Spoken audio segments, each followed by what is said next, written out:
Mi hija descubrió cuánto ganaba. Llegó con su esposo y gritó: «Dale todo a él». Yo solo le mostré el contrato de herencia de 18 millones. Hoy te voy a contar algo que nunca pensé que contaría. Y si tú, por un segundo, sientes que esto te parece familiar, solo te pido que dejes un like y te suscribas. Va a ayudarme a seguir desahogándome. Era un martes por la tarde en Madrid, cuando el calor de agosto se colaba por las persianas de mi casa en Chamberí. Yo estaba regando mis geranios en el balcón, con las manos húmedas de tierra y el corazón tranquilo, cuando escuché el portazo del ascensor. Carmen, mi hija de 43 años, había llegado, pero esta vez no venía sola. Sus tacones resonaron contra las baldosas del pasillo como martillazos contra mi tranquilidad. La acompañaba Javier, su marido desde hace 8 años, ese hombre de sonrisa calculada que siempre me miraba como si estuviera evaluando el precio de mis muebles. Llevaba puesto un traje azul marino que yo sabía que costaba más de lo que muchas familias gastan en un mes. Y Carmen lucía un vestido de seda color crema que jamás había visto antes. «Mamá», dijo Carmen, plantándose frente a mí con una carpeta de cuero en las manos. «Tenemos que hablar». Su voz tenía esa frialdad que solo usan los abogados cuando van a darte malas noticias.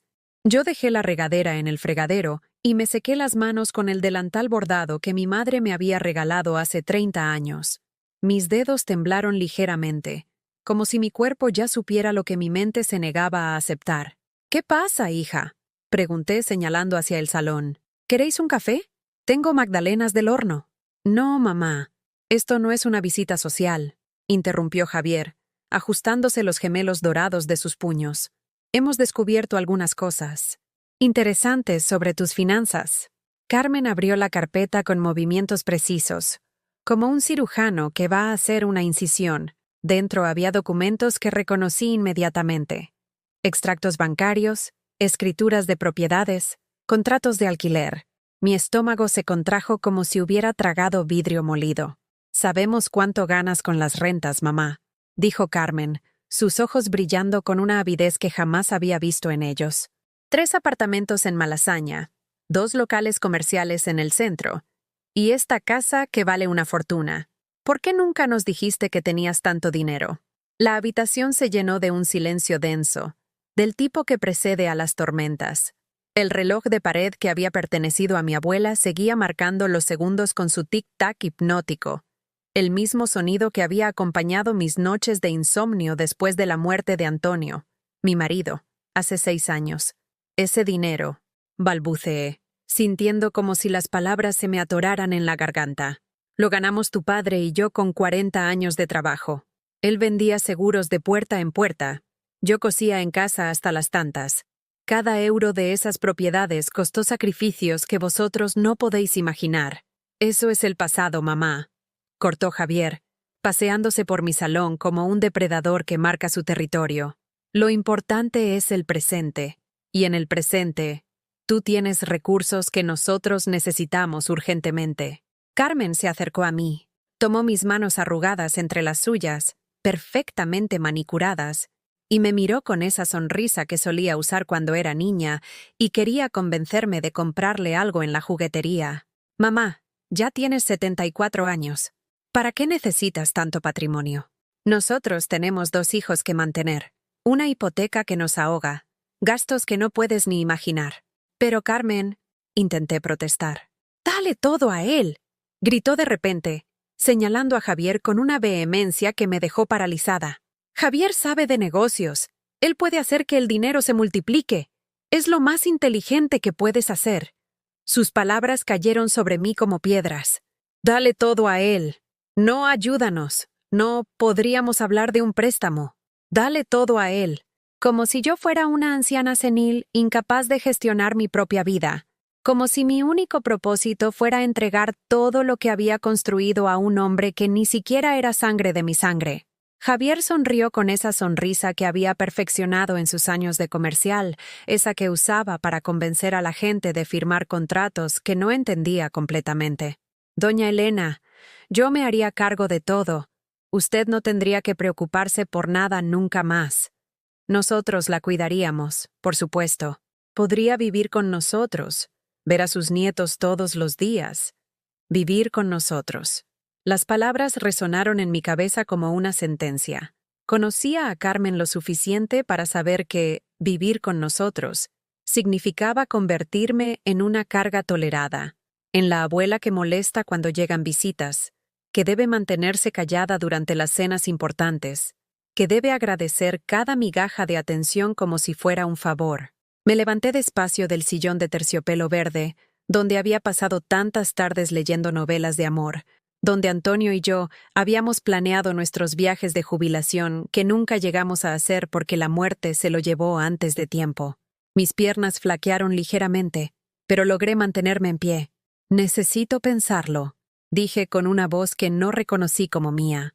Carmen y Javier intercambiaron una mirada cómplice, como si hubieran ganado la primera batalla de una guerra que yo ni siquiera sabía que había comenzado. «Por supuesto, mamá», dijo Carmen, guardando los documentos en su carpeta. «Pero no te demores mucho. El tiempo pasa y las oportunidades se pierden». Cuando se fueron, llevándose consigo el aroma a perfume caro y ambición disfrazada de amor filial, me quedé sola en mi salón. El silencio se hizo tan denso que podía sentirlo presionando contra mis sienes. Me senté de nuevo en mi sillón y miré las fotografías que decoraban la mesita de centro. Carmen de pequeña, sonriendo sin malicia. Antonio y yo el día de nuestra boda. Los nietos en su primer día de colegio. Todas esas imágenes, que durante años habían sido mi tesoro más preciado, ahora me parecían mentiras enmarcadas. ¿En qué momento mi hija había dejado de verme como su madre para empezar a verme como un obstáculo entre ella y mi dinero? ¿Cuánto tiempo llevaba planeando esta conversación, calculando el valor de mi patrimonio, ensayando las palabras perfectas para convencerme de entregarle mi vida entera a un extraño? Esa noche no pude cenar. El nudo en mi estómago había crecido hasta ocupar todo mi torso. Me preparé una manzanilla, como hacía siempre que los nervios me alteraban, pero ni siquiera el ritual familiar logró calmarme. Me quedé despierta hasta el amanecer, viendo cómo la luz del alba se colaba entre las cortinas de encaje que yo misma había cosido cuando nos mudamos a esta casa hace 30 años. Y por primera vez en décadas, me pregunté si realmente conocía a la mujer que había criado, alimentado y amado incondicionalmente durante 43 años. Los siguientes días fueron un tormento silencioso. Cada vez que cerraba los ojos, veía la cara de Carmen pronunciando esas palabras. Dale todo a él, como si 40 años de matrimonio, de construir ladrillo a ladrillo lo que teníamos, pudieran reducirse a una simple transferencia bancaria a favor de un hombre que apenas conocía nuestras luchas. Me senté en la cocina con una taza de café que se enfrió entre mis manos temblorosas y comencé a recordar todo lo que había hecho por Carmen desde que era una niña, cada sacrificio, cada euro ahorrado, cada sueño aplazado para asegurar su futuro. Las memorias llegaron como una avalancha, dolorosa y nítida. Recordé cuando Carmen tenía 8 años y quería aprender piano. Antonio y yo trabajábamos turnos dobles en aquella época, él vendiendo seguros por las mañanas y cargando camiones por las noches, yo cosiendo piezas a destajo para una fábrica textil y limpiando oficinas los fines de semana. Pero cuando Carmen nos miró con esos ojos brillantes y nos dijo que quería tocar como la señorita del colegio, vendimos nuestro único lujo, el televisor a color que habíamos comprado a plazos durante 2 años. Con ese dinero le pagamos las clases durante 3 años, hasta que Carmen se aburrió y decidió que prefería el ballet. Sin reproches, volvimos a apretarnos el cinturón y le compramos las zapatillas, el tutú, las clases en la academia más cara de Salamanca porque, mamá, las otras niñas van allí y yo me siento mal con mi ropa vieja. Cuando cumplió 15 años, Carmen lloró durante una semana porque todas sus amigas tenían móviles de última generación y el suyo era una vergüenza. Yo trabajé horas extra durante 2 meses, cosiendo hasta que me dolían los dedos y los ojos se me nublaban bajo la lámpara del comedor. Pero conseguí el dinero. Siempre conseguía el dinero para Carmen. La universidad fue otra historia. Carmen quería estudiar psicología en la Universidad Complutense, pero sus notas no eran suficientes para una beca. La matrícula costaba una fortuna que no teníamos. Recuerdo perfectamente esa tarde de julio cuando me senté con Antonio en nuestra cama y le propuse hipotecar la casa. Elena, llevamos 20 años pagando esta casa, me dijo él, con esa voz cansada que había adquirido después de tanto trabajar. Si la hipotecamos y algo sale mal, es por Carmen, le respondí. Es nuestro futuro, Antonio. Su educación es lo único que no pueden quitarnos nunca. Firmamos los papeles en septiembre. La hipoteca se extendería otros 15 años. Antonio tenía 52, yo 49. Significaba trabajar hasta los 70 para que Carmen pudiera graduarse sin deudas, para que tuviera la oportunidad que nosotros nunca habíamos tenido. Carmen se graduó 5 años después. Vino a casa con su título enmarcado, nos abrazó y dijo, «Gracias por creer en mí». Esa noche Antonio y yo lloramos de felicidad en la cocina, abrazados, sintiendo que todos los sacrificios habían valido la pena. Pero las peticiones no terminaron con la universidad. Carmen consiguió trabajo, sí, pero era temporal, mal pagado, sin futuro. Necesitaba un máster para destacar en el sector, otro préstamo, más horas extra para mí, más trabajos de fin de semana para Antonio. Luego llegó Javier. Carmen nos lo presentó como el amor de mi vida. Un comercial de seguros con trajes caros y sonrisa de vendedor. Se casaron en 2016, en una boda que costó más de lo que muchas familias ganan en un año. Pero mamá, es mi día especial. Solo me caso una vez, había dicho Carmen cuando vio mi cara de susto al escuchar el presupuesto del catering. Otra vez hipotecamos.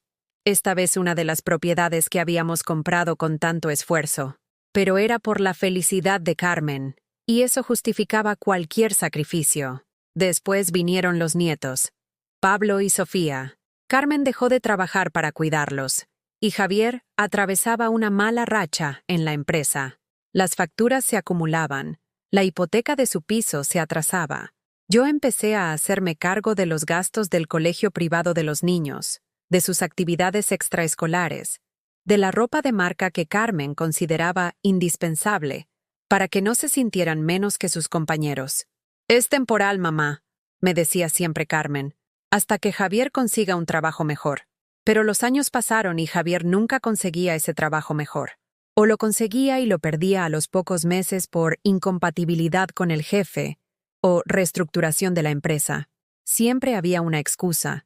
Siempre había una crisis que resolver. Siempre había una emergencia que requería mi ayuda económica. Cuando Antonio enfermó, Carmen apenas vino a visitarlo. «Estoy muy ocupada con los niños, mamá. Tú ya sabes cómo cuidarlo», me dijo por teléfono el día que le diagnosticaron el cáncer. Durante los 8 meses que duró su tratamiento, yo fui quien lo llevó a todas las sesiones de quimioterapia, quien se quedó despierta las noches que vomitaba, quien le leía libros cuando ya no podía ver bien la televisión. Carmen apareció el día del funeral, vestida de negro riguroso, llorando como si hubiera sido la esposa perfecta. Recibió las condolencias de todos nuestros conocidos. Habló en el cementerio sobre el maravilloso padre que había sido y lo mucho que lo iba a extrañar. Pero cuando terminó la ceremonia, cuando todos se fueron a sus casas y yo me quedé sola con mi dolor, Carmen también se marchó. «Necesito tiempo para procesarlo, mamá», me dijo. «Los niños me necesitan ahora más que nunca». Pasaron 3 meses sin saber de ella. 3 meses en los que yo aprendí lo que significaba el silencio absoluto, el eco de mis propios pasos en una casa demasiado grande para una persona sola. Cuando finalmente llamó, fue para pedirme dinero otra vez. Javier había perdido otro trabajo. Ahora, sentada en mi cocina con el café frío y los recuerdos amargos, comencé a hacer números. En 43 años, había gastado en Carmen lo que otras familias gastarían en 5 hijos. Las clases de piano, el ballet, los móviles, la universidad, el máster, la boda, los gastos de los nietos, las emergencias constantes de Javier. Cada vez que me pedía ayuda, yo decía que sí. Cada vez que necesitaba dinero, yo encontraba la manera de conseguirlo. Y ahora quería todo. No una ayuda, no un préstamo, todo. Mi casa, mis propiedades, mis ahorros, todo lo que Antonio y yo habíamos construido con sangre, sudor y lágrimas. Abrí el cajón de la cocina donde guardaba las facturas y saqué mi libreta de cuentas. Páginas y páginas de gastos relacionados con Carmen. Transferencias bancarias, cheques, pagos en efectivo. Una contabilidad meticulosa de mi propio despojo. La cifra total me dejó sin aliento. En los últimos 10 años, había gastado en Carmen y su familia más de 200.000 euros. 200.000 euros que podrían haber sido mi tranquilidad, mis vacaciones, mi seguridad para la vejez. Por primera vez en mi vida, me pregunté si Carmen me veía como su madre o como su fuente de financiación personal, y la respuesta me dolió más que cualquier enfermedad que hubiera padecido jamás. Una semana después de aquella conversación que me había removido por dentro, Carmen apareció de nuevo. Esta vez venía sola, sin Javier, con una sonrisa que no llegaba a sus ojos y un ramo de claveles del mercado que parecían más una disculpa barata que un gesto de cariño. «Mamá, he estado pensando», dijo mientras se sentaba en el sofá sin que yo la invitara. «Creo que ayer fui un poco directa, pero es que me preocupo tanto por ti». Sus palabras sonaban ensayadas, como si hubiera practicado delante del espejo toda la mañana. Se acercó a mí y tomó mis manos con esa falsa ternura que había perfeccionado a lo largo de los años. «Mira a tu alrededor, mamá. Esta casa es demasiado grande para ti. Las escaleras, la limpieza, el mantenimiento. ¿No te cansas? ¿No sería más fácil vivir en un sitio más pequeño, más cómodo?» Miré mi salón, el mismo donde había criado a Carmen, donde Antonio y yo habíamos pasado las mejores tardes de nuestras vidas jugando al parchís, viendo las noticias, discutiendo sobre qué plantar en el balcón la próxima primavera. Cada rincón tenía una historia, cada mueble guardaba un recuerdo. ¿Cómo podía reducir 40 años de vida compartida a una cuestión de comodidad? «¿Estoy bien aquí, Carmen?», le dije, intentando que mi voz sonara firme. «Esta es mi casa». «Sí, pero piénsalo bien. Nosotros tenemos una habitación perfecta para ti. Los niños estarían encantados de tener a la abuela siempre cerca. Y Javier dice que podemos conseguirte una enfermera cuando la necesites». «¿Una enfermera? ¿Qué enfermera? Yo no estoy enferma». Carmen suspiró con esa exasperación fingida que usaba cuando yo no entendía lo que ella consideraba obvio. «Mamá, tienes 74 años. Es normal que necesites ayuda. Y es mejor prevenir que curar. ¿No te parece?» Me quedé callada, pero por dentro algo comenzó a hervir. Carmen ya me tenía planificada como una anciana inválida, una carga que había que gestionar con eficiencia. En su mente, yo ya no era una persona independiente, sino un problema logístico que resolver. Los días siguientes fueron una sucesión de pequeñas humillaciones que Carmen administraba con la precisión de una tortura china. Llamaba a las horas más inoportunas, siempre con urgencias que requerían mi dinero. «Mamá, se ha roto la lavadora». «Mamá, Pablo necesita libros nuevos». «Mamá, Javier tiene una entrevista importante pero no tiene traje adecuado». Cada petición venía acompañada de una fecha límite imposible y una carga emocional devastadora. «Si no me ayudas, los niños van a sufrir. Si Javier no consigue este trabajo, vamos a perder el piso. No puedo creer que no confíes en tu propia hija». Pero lo que más me dolía eran las visitas de los nietos. Pablo y Sofía llegaban a mi casa como pequeños soldados adoctrinados, repitiendo frases que claramente habían aprendido en casa. «Abuela, mamá dice que tienes mucho dinero pero que eres tacaña», me dijo Pablo un día, con la crueldad inocente de un niño de 8 años que no entiende el veneno que está esparciendo. «¿Tacaña? ¿Quién te ha dicho eso?» «Papá. Dice que podrías comprarnos cosas mejores, pero que prefieres guardar el dinero para ti sola». Sofía, de 6 años, se limitaba a mirarme con desconfianza, como si yo fuera una extraña que la había defraudado de alguna manera inexplicable. Cuando intenté abrazarla, se apartó y corrió hacia el teléfono. «Quiero llamar a mamá. No me gusta estar aquí». Esa noche, cuando se fueron los niños, me senté en mi dormitorio y lloré como no lo había hecho desde la muerte de Antonio. Lloré por la inocencia perdida de mis nietos, por las mentiras que les estaban contando sobre mí, por la forma en que Carmen estaba envenenando a la próxima generación contra su propia abuela. Fue entonces cuando decidí hacer algo que nunca había hecho en 74 años de vida: espiar. Necesitaba saber qué estaba pasando realmente en casa de Carmen, qué se decían cuando yo no estaba presente. Al día siguiente, cuando Carmen me pidió que cuidara a los niños urgentemente porque tenía una cita médica importante, aproveché para revisar el bolso que había dejado en mi sofá.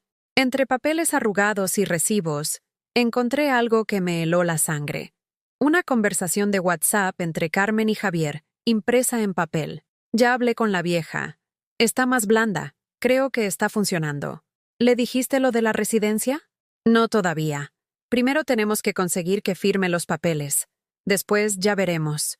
¿Y si se niega? No se va a negar. Le he metido tanto miedo con lo de quedarse sola, lo de las caídas, lo de la demencia. Está asustada. Perfecto. En cuanto tengamos todo a nuestro nombre, nos deshacemos del problema. ¿Los niños? Los niños van a entender. Es mejor que sepan desde pequeños que en esta vida cada uno tiene que velar por sí mismo. Mis manos temblaron tanto que casi se me cayó el papel. La vieja. Nos deshacemos del problema. Le he metido tanto miedo. Cada palabra era una puñalada.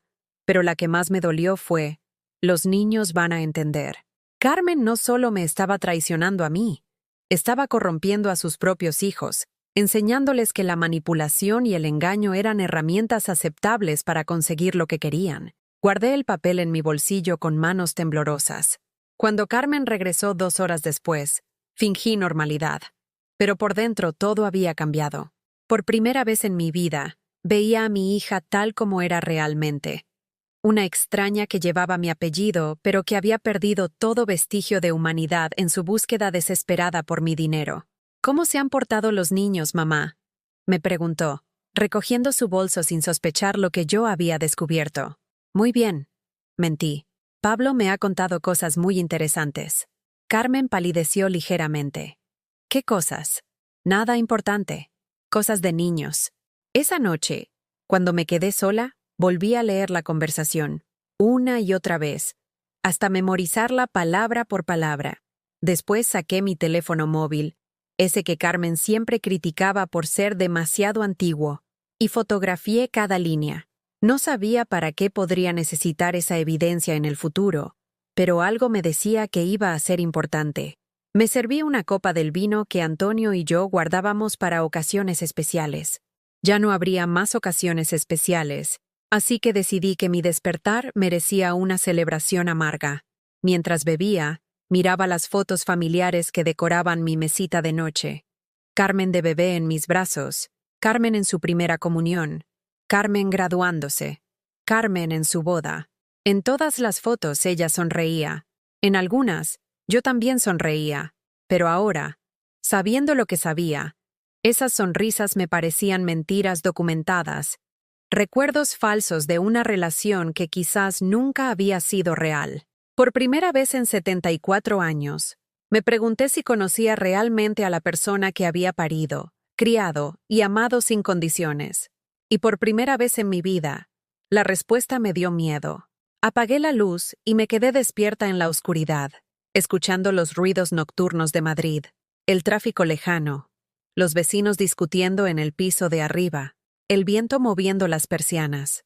Pero por encima de todos esos sonidos, lo que más claramente escuchaba era el latido de mi propio corazón, que parecía repetir como un tambor de guerra: ya basta, ya basta, ya basta.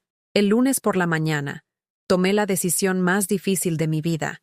Me levanté antes del amanecer, me vestí con mi mejor traje azul marino, el mismo que había usado para el funeral de Antonio, y caminé hasta el banco.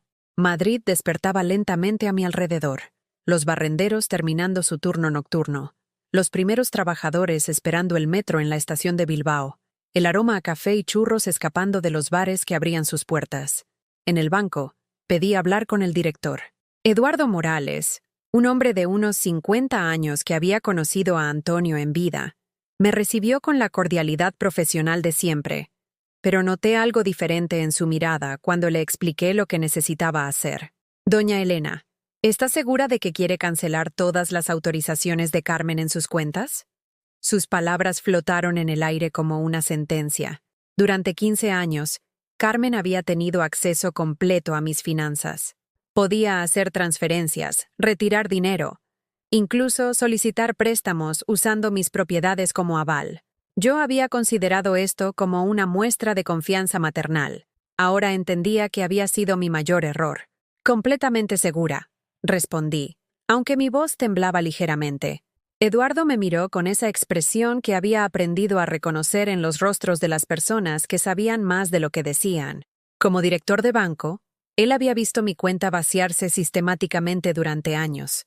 Había presenciado transferencias enormes a nombre de Carmen, préstamos avalados por mí para proyectos de Javier que nunca prosperaron, pagos constantes que habían reducido mis ahorros de jubilación a menos de la mitad. Si me permite el comentario, doña Elena, esta decisión debería haberla tomado hace tiempo. Firmé todos los papeles necesarios. Cancelé las autorizaciones, cambié las claves de acceso, solicité que cualquier movimiento superior a 500 euros requiriera mi presencia física en el banco. Por primera vez en décadas, mis finanzas estarían bajo mi control exclusivo. Cuando salí del banco, el sol ya había salido completamente y la ciudad palpitaba con su ritmo habitual. Pero yo me sentía extraña, como si hubiera cruzado una frontera invisible hacia un territorio desconocido. Por primera vez en mi vida adulta, había tomado una decisión importante sin consultar con nadie, sin pedir permiso, sin considerar los sentimientos de Carmen. La llamada llegó a las 3 de la tarde. «Mamá, ¿qué has hecho?» La voz de Carmen sonaba histérica, aguda, completamente fuera de control. He intentado hacer una transferencia y me dice que no tengo autorización. ¿Qué has hecho? He cancelado tu acceso a mis cuentas. Respondí con una calma que me sorprendió a mí misma. El silencio que siguió fue tan denso que podía sentirlo presionando contra mi oído. Después, la explosión. ¿Estás loca? Tengo facturas que pagar. Los niños necesitan cosas. No puedes hacerme esto. Sí puedo, Carmen. Es mi dinero. Pero soy tu hija. ¿Confías en mí? Por primera vez en 43 años, mi hija había pronunciado una mentira tan obvia que incluso ella misma debía saberlo. ¿Confianza? Después de leer su conversación sobre la vieja y deshacerse del problema, la confianza se gana, Carmen, y se puede perder. No entiendo qué te pasa últimamente, mamá. Estás rara. ¿Has hablado con alguien? ¿Con algún médico? Porque esto no es normal. Las personas mayores a veces... Ahí estaba. La carta que había estado esperando que jugara. La insinuación sobre mi salud mental. La sugerencia de que mis decisiones no eran válidas porque era mayor. Era exactamente lo que había leído en su conversación con Javier. Le he metido tanto miedo con lo de las caídas, lo de la demencia. Carmen, tengo 74 años, no demencia senil, y mi mente está perfectamente clara. Entonces, ven a casa. Hablemos como familia. Esto se puede solucionar. No hay nada que solucionar. Colgué el teléfono con una satisfacción que no había sentido en años. Mi corazón latía rápido, pero no de miedo, sino de algo parecido a la euforia. Por primera vez en décadas, había ganado una discusión con Carmen. No tardaron en llegar. A las 6 de la tarde, escuché el ascensor y después los golpes en mi puerta. Pero esta vez no eran solo Carmen y Javier. También estaban los niños, Pablo y Sofía, con caras de haber estado llorando. «Mamá, abre la puerta. Necesitamos hablar». La voz de Carmen sonaba diferente, más grave, más amenazante. Abrí, porque no tenía nada que esconder. Carmen entró como una tormenta, con Javier pegado a sus talones y los niños arrastrando los pies detrás. «¿Qué les has dicho a mis hijos?», gritó Carmen, señalándome con el dedo como si fuera una criminal. Pablo no ha parado de llorar desde que le dije que ya no podía comprarle la bicicleta que quería. «Yo no les he dicho nada a tus hijos». «Claro que sí. Les has dicho que ya no vas a ayudarnos. Mira cómo están». Miré a Pablo y Sofía. Efectivamente, tenían los ojos rojos e hinchados. Pero no era tristeza lo que veía en sus caras. Era confusión. Eran demasiado pequeños para entender por qué su abuela, que siempre había dado todo lo que le pedían, de repente se había vuelto mala. «Carmen, siéntate. Vamos a hablar». «No me voy a sentar. Vas a arreglar esto ahora mismo». Javier, que hasta ese momento había permanecido callado, dio un paso adelante. Su sonrisa de vendedor había desaparecido por completo, sustituida por una máscara de frialdad calculada. Doña Elena, creo que está usted cometiendo un error muy grave. Su familia la necesita, y usted necesita a su familia. Una mujer de su edad, viviendo sola, pueden pasar muchas cosas. La amenaza era sutil pero clara. Mi edad, mi soledad, mi vulnerabilidad, todo estaba sobre la mesa. ¿Me estás amenazando, Javier? Para nada. Solo le estoy recordando la realidad. Usted no puede vivir para siempre. Y cuando llegue el momento, ¿quién va a estar ahí? ¿Quién va a cuidar de sus intereses? Carmen asintió con vehemencia. Exacto, mamá. Piénsalo bien. Nosotros somos tu familia, los únicos que realmente te queremos. Miré a mis nietos, que observaban la escena con ojos enormes y asustados. Estos niños estaban presenciando una lección sobre cómo se manipula a las personas vulnerables, cómo se usa el amor familiar como un arma, cómo se amenaza con el abandono para conseguir obediencia. Pablo, Sofía, id a la cocina. Hay galletas en el tarro azul. Los niños se fueron corriendo, claramente aliviados de escapar de la tensión. En cuanto desaparecieron, me enfrenté a Carmen y Javier con una claridad mental que no había tenido en años. He leído vuestra conversación, dije simplemente. Carmen palideció. ¿Qué conversación? Saqué mi teléfono y les mostré la foto que había tomado. Javier maldijo por lo bajo, pero Carmen intentó mantener la compostura. Mamá, eso se puede interpretar de muchas maneras. ¿De muchas maneras? Nos deshacemos del problema. La vieja está más blanda. ¿Cómo se puede interpretar eso de muchas maneras? El silencio que siguió fue diferente a todos los anteriores. Era el silencio de las personas que habían sido descubiertas en una mentira tan grande que ya no podían negarla. Javier fue el primero en romperlo. Está bien, ya que estamos siendo honestos, hablemos claro. Usted tiene más dinero del que puede gastar en lo que le queda de vida. Nosotros tenemos una familia que mantener. Es simple matemática. ¿Simple matemática? Sí. Usted se muere, nosotros heredamos. Mejor hacerlo ahora que podemos cuidarla, que después cuando sea demasiado tarde. Carmen lo miró con horror. Claramente, no había esperado que Javier fuera tan directo, pero era demasiado tarde para retractarse. «Fuera», dije con una voz que no reconocí como mía, «fuera de mi casa. Ahora». «¡Mamá! ¡Fuera!». Mi grito resonó por todo el apartamento. En la cocina, escuché a los niños comenzar a llorar de nuevo. Carmen corrió a buscarlos, mientras Javier me miraba con una expresión que era puro veneno concentrado. «Esto no ha terminado, doña Elena. Usted no puede vivir para siempre».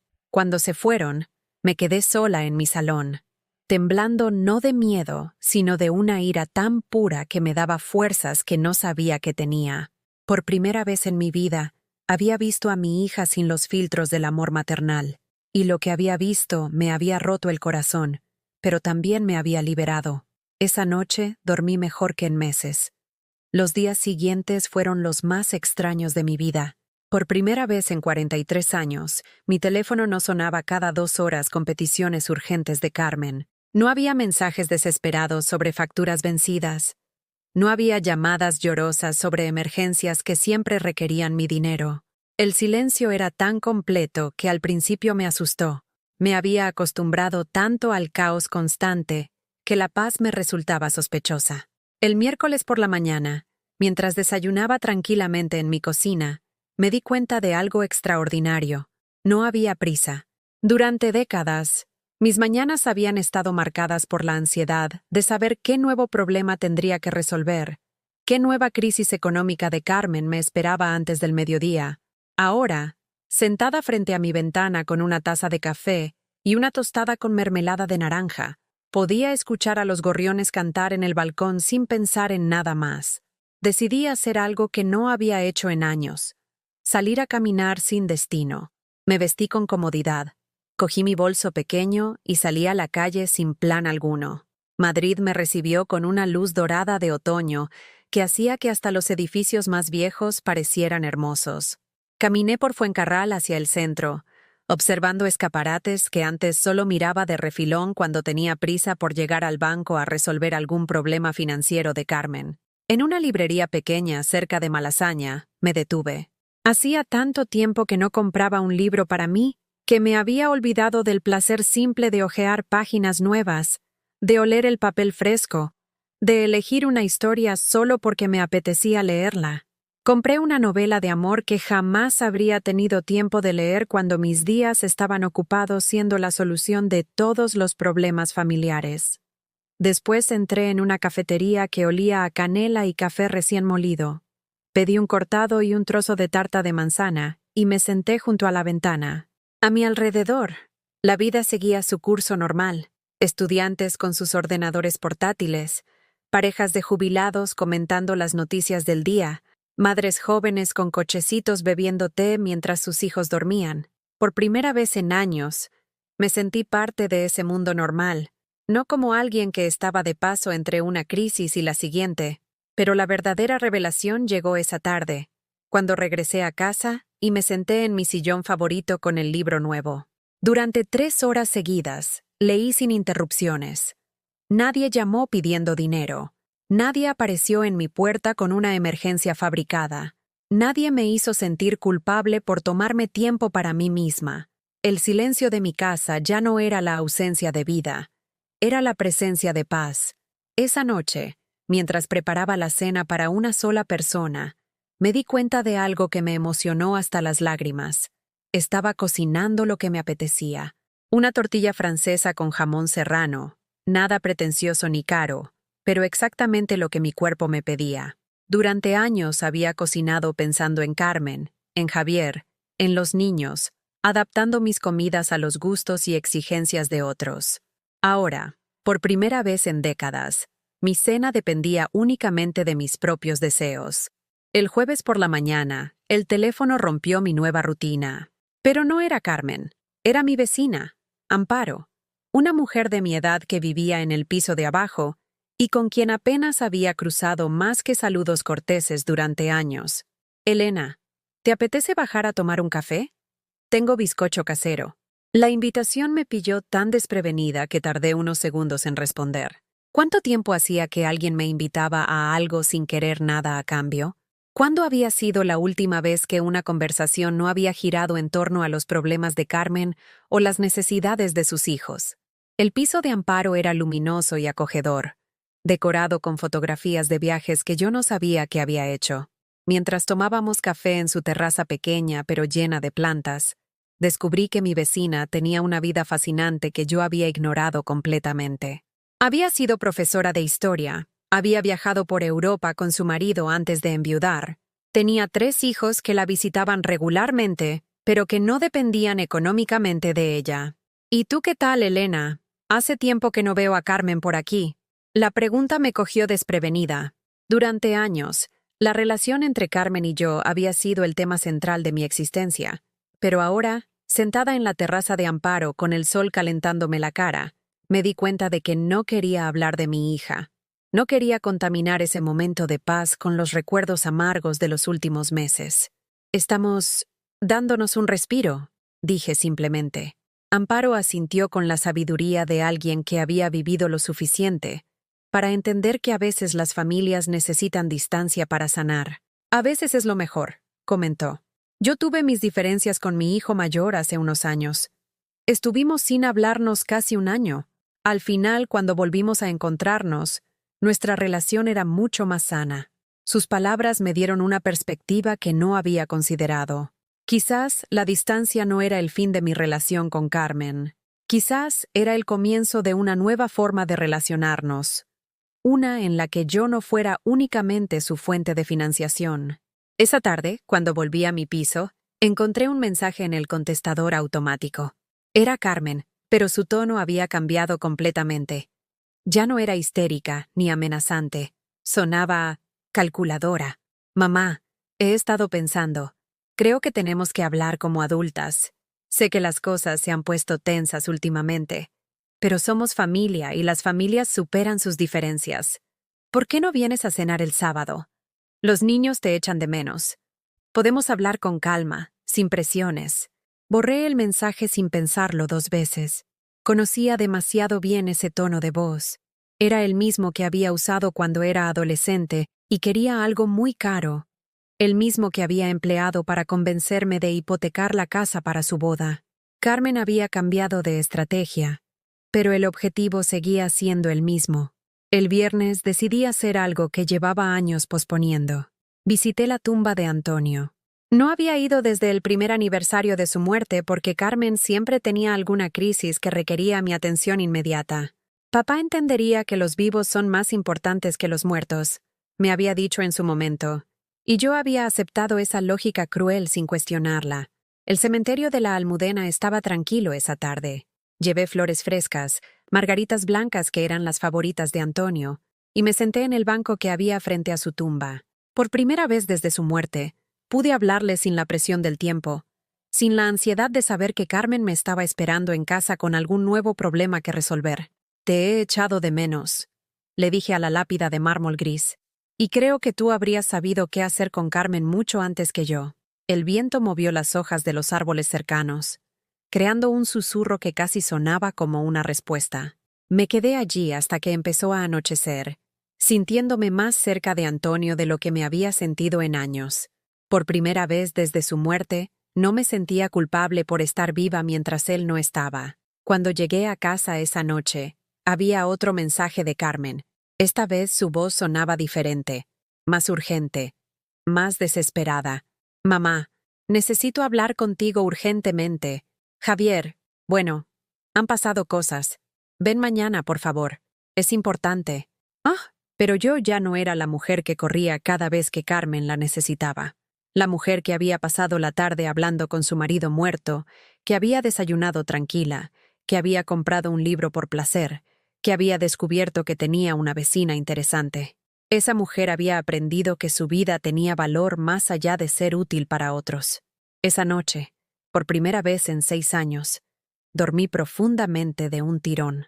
Y cuando desperté el sábado por la mañana, en lugar de angustia por el mensaje de Carmen, sentí algo que había olvidado que existía.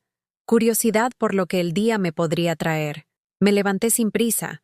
Me preparé un desayuno completo con tostadas, jamón, queso y zumo de naranja natural, y me senté a planificar mi día. No incluía a Carmen en ningún momento de esa planificación, y la libertad que eso me proporcionaba era tan intensa que casi me daba vértigo. Por primera vez en 43 años, mi sábado me pertenecía completamente. El sábado por la tarde, mientras regaba mis plantas en el balcón con la tranquilidad de quien por fin había encontrado su ritmo, escuché pasos apresurados en la escalera. No era el ascensor. Alguien había subido los 4 pisos corriendo. Los golpes en mi puerta fueron tan violentos que algunas vecinas salieron a asomarse por sus mirillas. «Mamá, abre ahora mismo». La voz de Carmen sonaba diferente a cualquier cosa que hubiera escuchado antes. No era manipulación ni súplica. Era pánico puro. Abrí la puerta y lo que vi me impactó.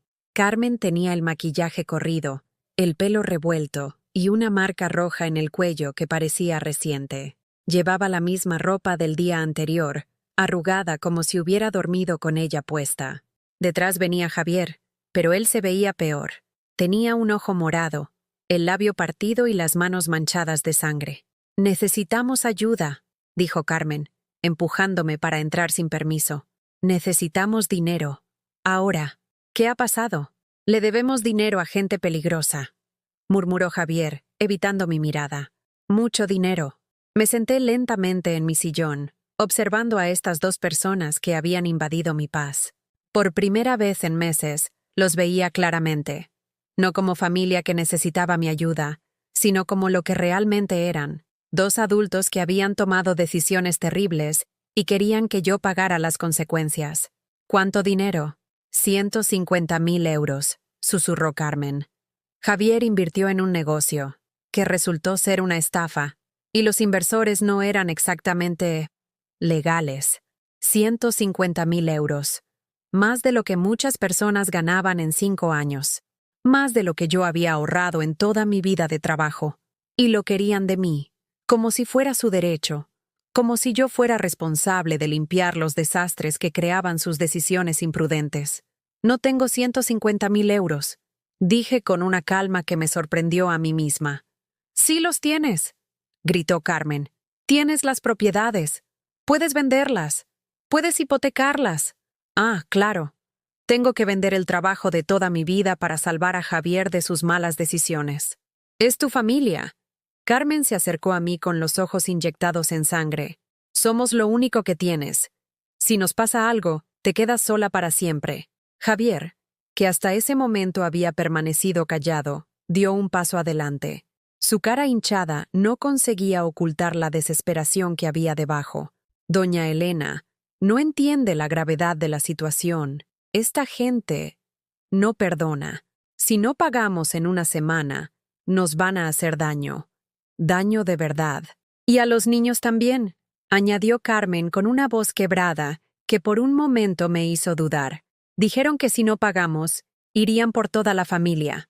Los niños, Pablo y Sofía. Por un instante, el viejo instinto maternal despertó en mi pecho como un dolor físico. Pero entonces recordé la conversación de WhatsApp, recordé las amenazas, recordé años de manipulación emocional. ¿Cuántas veces Carmen había usado a sus hijos como armas contra mí? ¿Dónde están Pablo y Sofía ahora? En un sitio seguro. Tartamudeó Carmen. ¿Dónde? Con unos amigos. La mentira era tan obvia que me dieron ganas de reír. Los niños estaban probablemente en el colegio o en casa de algún familiar, completamente ajenos al drama que sus padres habían creado. Esta amenaza contra ellos era solo otra manipulación más. La última carta que Carmen creía que podía jugar para conseguir mi dinero. Carmen, siéntate. Los dos. Sentaos. Obedecieron. Carmen en el sofá y Javier en la silla que había sido de Antonio. Ver a ese hombre en el lugar de mi marido me provocó una oleada de ira tan intensa que tuve que cerrar los ojos un momento para controlarme. Voy a haceros una pregunta, dije cuando recuperé la compostura. Y quiero una respuesta honesta. ¿En algún momento de esta conversación habéis pensado en disculparos? Carmen me miró confundida. ¿Disculparnos? ¿Por qué? Por llamarme la vieja, por planear deshacerse del problema, por amenazarme en mi propia casa, por enseñar a mis nietos a que me falten al respeto, por usar mi amor maternal como una herramienta de chantaje durante años. El silencio que siguió fue tan completo que podía escuchar el tic-tac del reloj de pared. Carmen abrió la boca varias veces como si fuera a decir algo, pero no salió ningún sonido. Javier se miraba las manos manchadas de sangre como si fueran lo más fascinante del mundo. No tenéis ni idea de lo que habéis hecho, ¿verdad? Continué. Creéis que esto es solo una crisis económica más que mamá tiene que resolver. No entendéis que habéis destruido algo que no se puede reparar. Mamá, Carmen empezó a llorar, pero ya no eran las lágrimas manipuladoras que había usado tantas veces antes. Estas eran diferentes, desesperadas, reales, aterrorizadas. Te he dado todo, Carmen, todo. Mi dinero, mi tiempo, mi salud, mi paz mental.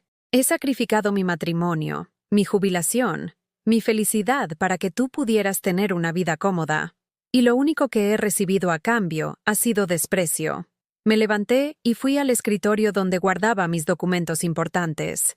Saqué un sobre manila que había preparado la semana anterior, después de mi visita al notario. Dentro estaban copias de todos mis testamentos, mis propiedades, mis cuentas bancarias y algo más. ¿Sabéis cuánto valgo realmente? Pregunté, mostrándoles el documento que había en la primera página. Carmen cogió el papel con manos temblorosas. A medida que leía, su cara se volvía cada vez más pálida. 18 millones de euros, murmuró. ¿Tienes 18 millones? Tenía, corregí. Pasado perfecto. ¿Qué quieres decir? Saqué el segundo documento del sobre. Era una copia del contrato que había firmado 3 días antes con la Fundación Carmen Martín para mujeres mayores en situación de vulnerabilidad. He donado todo mi patrimonio a una fundación que ayuda a mujeres como yo. Mujeres que han sido abandonadas, manipuladas o abusadas por sus propias familias. Carmen leyó el documento como si estuviera escrito en un idioma extranjero. Sus ojos se movían de izquierda a derecha, pero su cerebro parecía incapaz de procesar la información. No, no puedes hacer esto. Ya lo he hecho. Pero es nuestra herencia. Es el futuro de tus nietos. Los nietos a los que habéis enseñado a llamarme tacaña. Los nietos que usáis como armas emocionales cada vez que necesitáis dinero. Javier se levantó de la silla tan bruscamente que estuvo a punto de volcarla. ¡Está loca! Esto no puede ser legal. Una mujer de su edad no puede tomar decisiones tan importantes. Tengo 74 años, Javier. No demencia. Y el notario certificó que estoy en pleno uso de mis facultades mentales. Carmen había dejado de llorar. En su lugar, una expresión de odio puro había aparecido en su cara. Una máscara de resentimiento que transformaba por completo sus facciones familiares. «Nos has arruinado», dijo con una voz tan fría que no parecía humana.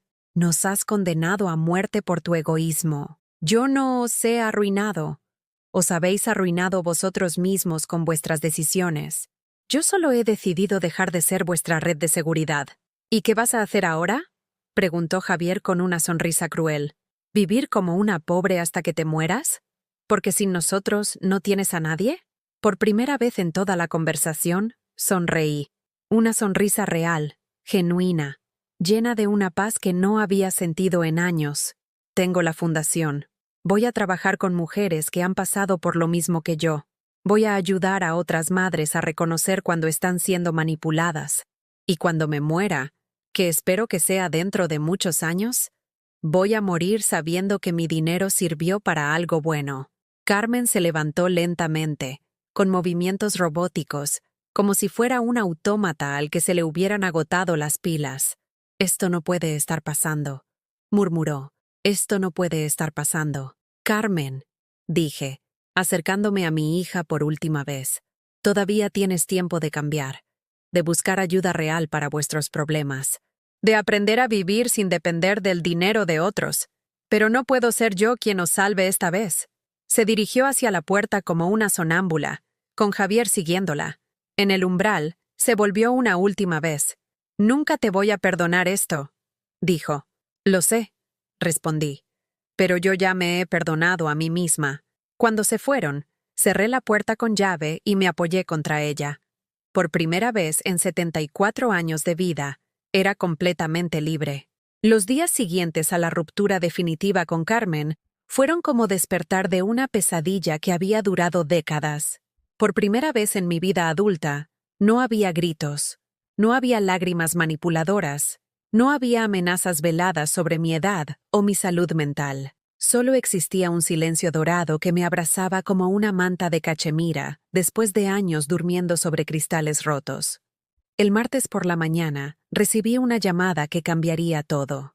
Era Paloma Sánchez, directora de la Fundación Carmen Martín, la institución a la que había donado mi patrimonio. Su voz cálida y profesional me transmitía una energía que no había sentido en años. «Doña Elena, nos gustaría invitarla a conocer nuestras instalaciones y a algunas de las mujeres que se benefician de su generosidad. Si le apetece, también podríamos hablar sobre la posibilidad de que participe más activamente en nuestros programas». ¿Mi participar activamente? Durante 40 años había participado activamente en mantener a flote las crisis de Carmen, pero nunca había participado en algo que realmente me llenara el alma. La idea de usar mi experiencia para ayudar a otras mujeres en situaciones similares me provocó una emoción que no había sentido desde mis primeros años de matrimonio con Antonio. La fundación estaba ubicada en un edificio renovado en el barrio de Lavapiés, con grandes ventanales que dejaban entrar la luz madrileña a raudales. Cuando entré, me recibió el aroma a café recién hecho y el murmullo de conversaciones tranquilas. Era el sonido de mujeres que hablaban sin miedo, sin la tensión que yo había asociado durante tantos años con las reuniones familiares. Paloma me presentó a Mercedes, una mujer de 68 años que había llegado a la fundación después de que su hijo la echara de su propia casa para venderla y saldar sus deudas de juego. A Esperanza, de 72 años, que había trabajado toda su vida limpiando casas para mantener a una hija que la había abandonado en un asilo de mala muerte cuando ya no pudo seguir trabajando. A Rosa, de 65 años, que había perdido todos sus ahorros porque firmó papeles que no entendía para ayudar a su yerno con un negocio inexistente. Cada historia era diferente, pero todas tenían el mismo núcleo de dolor: mujeres que habían dado todo por sus familias y que habían sido descartadas cuando ya no fueron útiles. Mujeres como yo, que habían confundido el amor incondicional con la sumisión económica, que habían criado hijos incapaces de distinguir entre afecto y dinero. Su donación, me explicó Paloma mientras recorríamos las habitaciones donde estas mujeres habían encontrado refugio, no solo les proporciona un techo y comida, les devuelve su dignidad. Muchas llegan aquí creyendo que no valen nada, que son una carga para el mundo. Aquí aprenden que su vida tiene valor más allá de lo que pueden dar a otros. Sus palabras me golpearon con una fuerza inesperada. Yo también había llegado a los 74 años creyendo que mi valor se medía por mi utilidad para Carmen, por mi capacidad de resolver sus problemas económicos, por mi disposición a sacrificar mi bienestar por el suyo. Pero ahora, viendo cómo mi dinero se transformaba en esperanza para mujeres que habían sufrido abandonos similares al mío, entendí que mi vida había adquirido un propósito completamente nuevo. Me gustaría colaborar, les dije a Paloma, no solo económicamente. Quiero estar aquí, ayudar directamente. Durante las siguientes semanas, comencé a visitar la fundación 3 veces por semana, no como benefactora distante, sino como voluntaria activa. Ayudaba en los talleres de alfabetización digital, donde mujeres que nunca habían tocado un ordenador aprendían a usar cajeros automáticos y a comunicarse por email con familiares que sí las valoraban. Participaba en los grupos de apoyo donde compartíamos historias de manipulación familiar y aprendíamos a reconocer las señales de alerta que habíamos ignorado durante décadas. Pero lo que más me llenaba era el taller de recuperación de la autoestima, que dirigía los miércoles por la tarde. Era un círculo de 8 mujeres que se sentaban en sillas cómodas, con té y galletas caseras, y hablaban sin máscaras sobre el dolor de haber sido traicionadas por las personas que más amaban. Yo crié a 3 hijos, contaba Amparo en una de esas sesiones, una mujer distinta a mi vecina pero con el mismo nombre. Les di todo lo que tenía y todo lo que no tenía. Cuando mi marido murió, vendí la casa familiar para repartir la herencia entre ellos. Me quedé con lo mínimo, pensando que ellos me cuidarían cuando fuera mayor. Ahora hace 2 años que no sé nada de ninguno. ¿Y cómo te sientes ahora?, pregunté, usando las técnicas que había aprendido de Paloma. Libre, respondió con una sonrisa que me recordó a la mía propia el día que Carmen se fue para siempre de mi casa. Tardé mucho tiempo en entenderlo, pero ser invisible para mis hijos es mejor que ser solo un cajero automático. Cada miércoles, estas conversaciones me sanaban un poco más. Ver cómo otras mujeres transformaban su dolor en sabiduría, su abandono en independencia, me hacía entender que mi ruptura con Carmen no había sido un final, sino un comienzo. Un día, mientras organizaba los archivos de nuevas solicitudes de ayuda, encontré una carpeta que me llamó la atención. Era la historia de una mujer de 50 años que había llegado a la fundación después de que su madre la echara de casa por negarse a entregar su salario completo para mantener a su hermano adicto a las drogas. La mujer se llamaba Cristina, y su historia era diferente a las demás. Ella había sido la víctima de una madre manipuladora, no la madre manipulada. ¿Podría conocer a Cristina?, le pregunté a Paloma. Me gustaría entender su perspectiva. Cristina era una mujer delgada con ojos inteligentes que había trabajado como contable durante 20 años. Su madre había usado la culpa familiar para obligarla a financiar la adicción de su hermano, amenazándola con el suicidio cada vez que Cristina intentaba poner límites. Durante años creí que era mi obligación mantener unida a la familia, me contó durante nuestro primer café. Mi madre me decía que si mi hermano moría por sobredosis, sería mi culpa por no haber dado suficiente dinero para su tratamiento, pero el dinero nunca iba al tratamiento, iba a más drogas. ¿Cómo conseguiste salir de esa situación? Un día mi hermano me robó. Entró en mi casa mientras yo trabajaba y se llevó todo lo que tenía valor.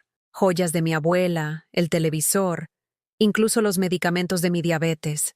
Cuando le conté a mi madre lo que había pasado, me dijo que seguramente me lo merecía por ser tan egoísta con él. Cristina había tardado meses en tomar la decisión de cortar completamente el contacto con su familia. Había perdido no solo a su madre y su hermano, sino también a tías, primos y amigos familiares que consideraban que su negativa a seguir financiando la autodestrucción de su hermano era poco cristiana y antifamiliar. ¿Te arrepientes?, le pregunté, genuinamente curiosa. Jamás, respondió sin dudar. Por primera vez en mi vida trabajo para mí. Como lo que me gusta, vivo donde quiero. Duermo tranquila. He descubierto que la familia real no es la que comparte tu sangre, sino la que respeta tu bienestar. Sus palabras resonaron en mí durante días. Familia real. ¿Cuándo había sido Carmen realmente familia para mí? ¿Cuándo había demostrado preocupación genuina por mi bienestar, por mi felicidad, por mis sueños? Intenté recordar una sola conversación en los últimos 10 años, donde Carmen hubiera preguntado cómo me sentía yo, qué necesitaba yo, qué quería yo para mi futuro. No pude encontrar ni una. En cambio, en la fundación había encontrado algo que no sabía que estaba buscando. Mujeres que se preocupaban por mí sin querer nada a cambio. Mercedes, que me traía revistas de jardinería porque había mencionado que me gustaban las plantas. Esperanza, que me guardaba el trozo más grande de tarta cuando había cumpleaños en la fundación. Rosa, que me llamaba solo para preguntarme cómo había dormido. Un mes después de mi última conversación con Carmen, Paloma me hizo una propuesta que me cambió la vida para siempre. Elena, hemos estado hablando el equipo directivo y nos gustaría ofrecerte un puesto como coordinadora de apoyo emocional. Tienes una capacidad natural para conectar con las mujeres que llegan aquí, y tu experiencia personal te da una credibilidad que ninguna formación académica puede proporcionar. ¿Un trabajo? ¿A los 74 años? Durante décadas había definido mi identidad como la madre de Carmen, como la viuda de Antonio, como la abuela de Pablo y Sofía. Ahora me estaban ofreciendo una identidad completamente nueva. Elena, la mujer que ayudaba a otras mujeres a recuperar su valor propio. ¿Puedo pensarlo?, pregunté, aunque en mi corazón ya conocía la respuesta. Esa noche, sentada en mi balcón con una copa de vino tinto y mirando las luces de Madrid extenderse hasta el horizonte, tomé la decisión más liberadora de mi vida. Al día siguiente aceptaría el trabajo, no porque necesitara el dinero, sino porque necesitaba el propósito. Por primera vez en 74 años, iba a trabajar para algo que realmente importaba. Y por primera vez en mi vida, esa vida me pertenecía completamente a mí. 6 meses después de mi última conversación con Carmen, me desperté en una mañana de primavera con una sensación que había olvidado que existía. Emoción por el día que me esperaba. Era un sábado de mayo, y el sol entraba por mi ventana con esa luz dorada que hace que Madrid parezca una ciudad de cuentos de hadas. Me preparé un café con leche, tostadas con tomate rallado y aceite de oliva, y me senté en mi balcón renovado, donde ahora crecían geranios rojos y hierbabuena que yo misma había plantado. La fundación me había cambiado tanto como yo había cambiado las vidas de las mujeres que ayudaba. Cada día me levantaba sabiendo que mi experiencia, mi dolor transformado en sabiduría, serviría para guiar a otras mujeres hacia su propia liberación. Era coordinadora de apoyo emocional, pero también era algo más valioso. Era la prueba viviente de que nunca es demasiado tarde para recuperar tu vida. Esa mañana tenía una cita especial. Mercedes, la mujer que había llegado a la fundación después de que su hijo la echara de casa, se mudaba a su propio apartamento. Había conseguido trabajo como recepcionista en una clínica dental. Había ahorrado suficiente dinero para la fianza, y por primera vez en 5 años iba a tener un hogar que nadie podría quitarle. Llegué a la fundación temprano y ayudé a Mercedes a empacar sus pocas pertenencias. Mientras doblaba su ropa nueva, comprada con su primer salario, me di cuenta de que estaba presenciando algo sagrado, el nacimiento de una mujer libre. Elena, me dijo Mercedes mientras cerraba su maleta, quiero que sepas que tú me salvaste la vida, no con tu dinero, aunque eso también fue importante, Me salvaste enseñándome que podía vivir sin mendigar amor. Sus palabras me llenaron de una satisfacción profunda que nunca había sentido durante todos los años que había salvado a Carmen de sus crisis. Porque esta vez, el rescate había sido mutuo. Al ayudar a Mercedes a reconocer su valor, yo había terminado de reconocer el mío. Después de dejar a Mercedes en su nuevo apartamento, decidí caminar por el Retiro. Era una de mis actividades favoritas de los sábados, algo que nunca había podido hacer cuando mis fines de semana estaban ocupados resolviendo las emergencias constantes de Carmen. Mientras caminaba entre las familias que paseaban con sus hijos, las parejas de jubilados que se sentaban a leer el periódico, los jóvenes que tocaban guitarra bajo los árboles, me di cuenta de que por primera vez en décadas formaba parte de este mundo normal, de gente que disfrutaba su tiempo libre sin culpa. En un banco cerca del estanque, me senté a observar a los patos que nadaban en círculos perezosos. Fue entonces cuando la vi, una mujer de mi edad, sentada sola en el banco de enfrente, llorando silenciosamente mientras leía lo que parecía ser una carta. Su postura, la forma en que sostenía los papeles con manos temblorosas, la expresión de dolor contenido en su rostro, todo me recordó a mí misma hace un año. Me acerqué a ella con la delicadeza que había aprendido en mis meses trabajando en la fundación. ¿Se encuentra bien? ¿Puedo ayudarla en algo? La mujer levantó la vista. Tenía los ojos rojos, pero una dignidad en su porte que me resultó familiar. Se llamaba Inmaculada, y me contó que acababa de recibir una carta de sus 3 hijos comunicándole que habían decidido vender la casa familiar para repartirse el dinero, y que ella tendría que buscarse otras alternativas de alojamiento. 40 años viviendo en esa casa, me dijo con una voz quebrada. La compramos mi marido y yo cuando los niños eran pequeños. Cada rincón tiene un recuerdo, y ellos la ven solo como dinero. Le ofrecí mi pañuelo y me senté a su lado. Durante la siguiente hora, Inmaculada me contó una historia que podría haber sido la mía. Décadas de sacrificios no reconocidos, de amor no correspondido, de generosidad interpretada como obligación. Sus hijos habían decidido que a los 78 años era demasiado mayor para vivir sola y que era mejor monetizar los activos familiares antes de que ella se pusiera peor. ¿Tiene a dónde ir?, le pregunté. Mis hijos dicen que han encontrado una residencia muy buena, pero yo no quiero ir a una residencia.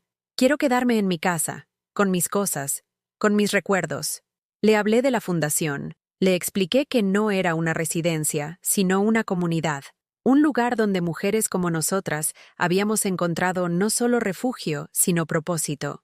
Le conté sobre Mercedes, sobre Esperanza, sobre Rosa, sobre todas las mujeres que habían transformado su abandono en fortaleza. Pero yo no soy como ustedes, me dijo Inmaculada. Yo todavía amo a mis hijos. Todavía espero que cambien de opinión. Yo también amaba a mi hija, le respondí. Todavía la amo, de una manera diferente. Pero aprendí que amar a alguien no significa permitir que te destruya, y que a veces la mayor muestra de amor es alejarte para que la otra persona tenga la oportunidad de crecer. Le di la tarjeta de Paloma y le pedí que me llamara si decidía visitar la fundación. Mientras se alejaba caminando lentamente hacia la salida del parque, pensé en todas las Inmaculadas que había en Madrid, en España, en el mundo. Mujeres mayores que se habían dado cuenta demasiado tarde de que habían confundido el amor con la sumisión. Esa noche, mientras cenaba en mi cocina iluminada por velas que había encendido solo porque me gustaba el ambiente que creaban, recibí una llamada inesperada. Era mi vecina Amparo, la que me había invitado a tomar café meses atrás. «Elena, ¿te apetece venir a cenar mañana? Vienen mis hijos de Sevilla y me gustaría que los conozcas. Siempre hablo de ti, de lo valiente que has sido». La invitación me emocionó de una forma que no había esperado. Amparo quería que sus hijos me conocieran no como un proyecto de caridad, sino como su amiga. Era la primera vez en años que alguien me presentaba como alguien admirable en lugar de como alguien que necesitaba ayuda. Al día siguiente, la cena en casa de Amparo fue una revelación. Sus hijos, Carlos y Beatriz, eran adultos responsables que trataban a su madre con respeto genuino. Preguntaban por sus aficiones, escuchaban sus opiniones, la incluían en las conversaciones como a una igual. Durante la cena, Observé la dinámica familiar con la fascinación de un antropólogo que descubre una cultura completamente nueva. Mamá nos ha contado que trabajas en una fundación para mujeres, me dijo Beatriz. Debe ser muy gratificante ayudar a personas que lo necesitan. Lo es, respondí. Pero creo que ellas me ayudan a mí tanto como yo las ayudo a ellas. Carlos asintió con comprensión. Es lo que siempre dice mamá, que dar y recibir no son cosas diferentes, sino partes de lo mismo. Esa noche, caminando de vuelta a mi apartamento bajo un cielo estrellado, reflexioné sobre el contraste entre la familia de Amparo y la que yo había tenido con Carmen. La diferencia no estaba en la cantidad de amor, sino en la calidad del respeto. Los hijos de Amparo la amaban como persona completa, no como función. La veían como alguien con sabiduría que compartir, no como alguien con recursos que explotar. Había tardado 74 años en entender que merecía ese tipo de respeto, que podía exigirlo sin sentirme culpable, que mi valor no dependía de mi utilidad para otros. Un mes después, recibí una carta. Mi corazón se aceleró al reconocer la letra de Carmen en el sobre, pero cuando la abrí, encontré algo que no esperaba. Una disculpa. No era la manipulación emocional de siempre, sino algo diferente, más maduro. Mamá, decía la carta, he estado en terapia. He empezado a entender cosas sobre mí misma que no me gustan.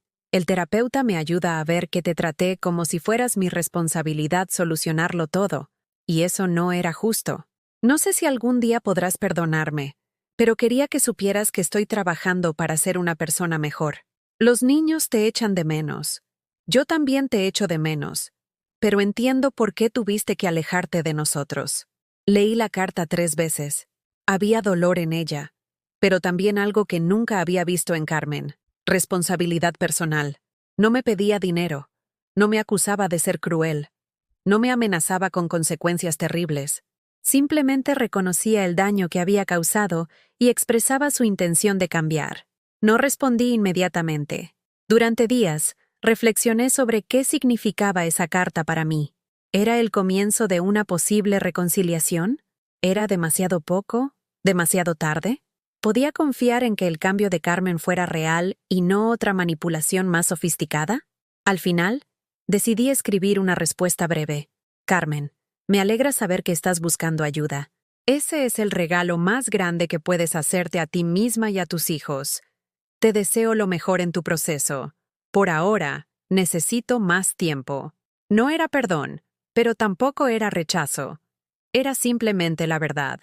Necesitaba más tiempo para sanar, para asegurarme de que mi nueva vida estaba lo suficientemente consolidada como para permitir que Carmen volviera a formar parte de ella sin destruir la paz que había encontrado. Esta mañana, mientras escribo estas reflexiones en mi diario, puedo afirmar algo que nunca pensé que podría decir. Soy feliz. No la felicidad condicional que había conocido antes, que dependía de que Carmen estuviera bien, de que no hubiera crisis familiares, de que todos estuvieran contentos conmigo.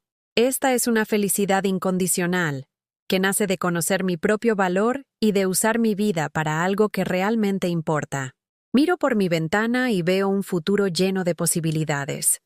Mujeres que ayudar, plantas que cuidar, libros que leer, amigas como Amparo con las que compartir cenas tranquilas, trabajos significativos en la fundación. Por primera vez en 74 años, mi vida me pertenece completamente.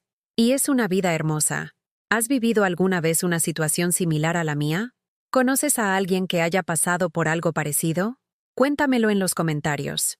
Si esta historia te ha tocado el corazón, déjame tu like y suscríbete al canal para que este mensaje llegue a alguien que necesita escucharlo, porque nunca es demasiado tarde para recuperar tu vida, y nunca eres demasiado mayor para empezar de nuevo.